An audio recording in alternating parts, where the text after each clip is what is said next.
Students, how are you? I hope you are fine. कल बेटा हम एमपी के बारे में रीड कर रहे थे, यहाँ तक हमने रीड कर लिया था। अब यहाँ से करेंगे। The fame of Hampi declined after the rulers of Vijayanagar were defeated by a group of the Deccan sultans in the battle of Talikota in 1565 CE। ये कहता है एमपी की जो प्रसिद्धि थी बेटा, वो धीरे धीरे उसका जो पतन होने लग गया था। कब होने लगा था? जब दक्कन के जो सुल्तान थे, उन्होंने तालिकोटा के युद्ध में 1565 ईस्वी में बेटा, ठीक है, 1565 ईस्वी में जब तालिकोटा के युद्ध में दक्कन के जो सुल्तान थे, उन्होंने विजयनगर एम्पायर के जो रूलर थे उनको क्या कर दिया था? हरा दिया था। और इस तरह से एमपी की जो प्रसिद्धि थी वो धीरे धीरे क्या हो गई बेटा? नीचे की तरफ गिरने लग गई। ठीक है।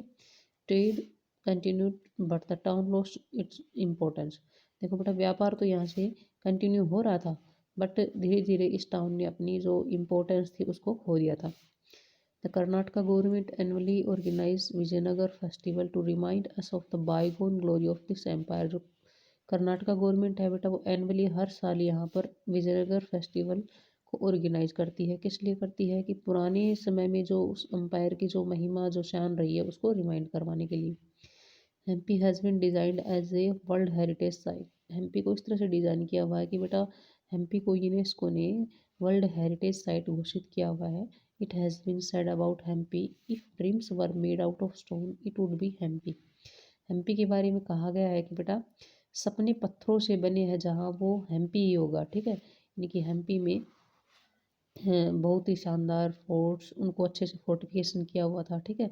तो इस तरह से एमपी के बारे में बताया गया है कि Hampi is full of surprise like the kings balance where kings were weight against grain, gold और money.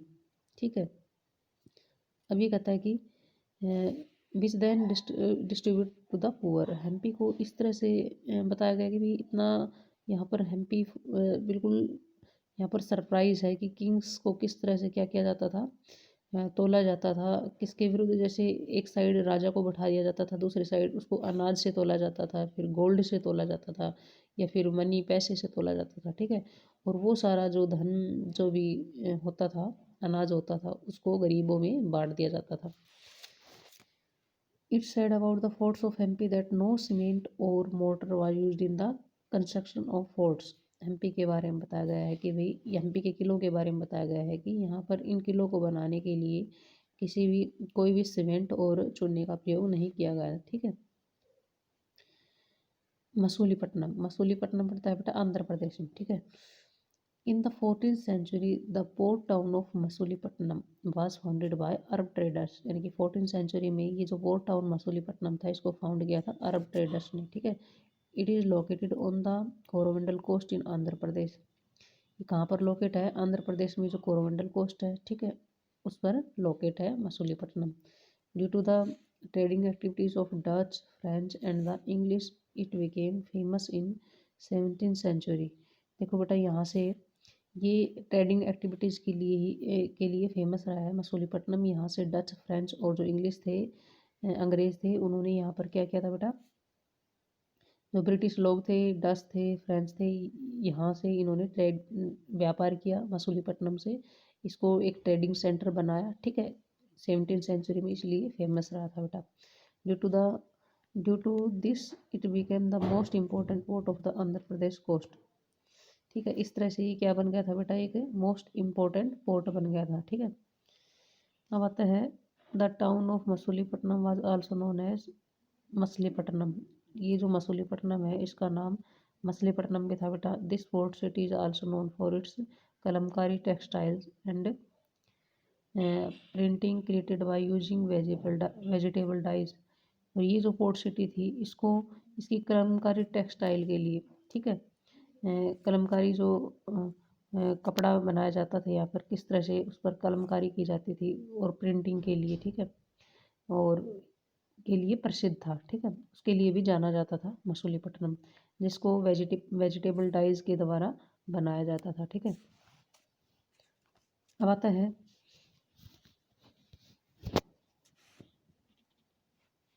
The kalamkari technique. Vegetable dyes क्या होती है बेटा? जैसे कोई भी वेजिटेबल्स है, ठीक है, जैसे वनस्पतियाँ हैं, या फिर जैसे आप बताते हैं हम वेजिटेबल सब्जियाँ हैं, ठीक है। तो जैसे पेड़ पौधे होते थे, उनकी फल फूल जो भी सब्जियाँ वगैरह जो भी लगती हैं, ठीक है। तो उनसे, उनके द्वारा, उनकी जड़ों के रूट्स के द्वारा या फिर स्टेम के द्वारा, इस तरह से उनसे डाइज तैयार की जाती थी, ठीक है।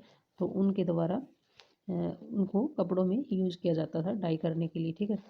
अब आता है the Kalamkari techniques drive its name from the Persian word कलम और a pen like tool use to draw outline on the cloth and कारी means work.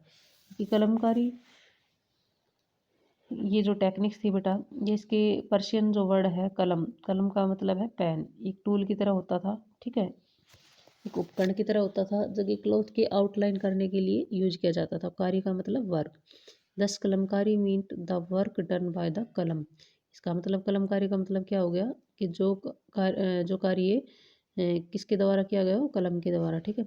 During the 17th century, during the 17th century CE, the Western traders were attracted by this art which brought fabulous wealth.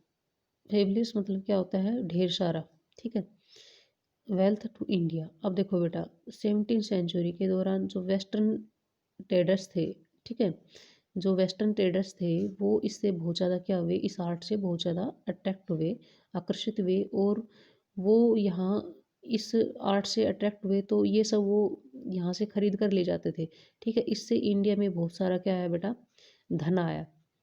Masulipatnam was the main port of the kingdom of Golconda.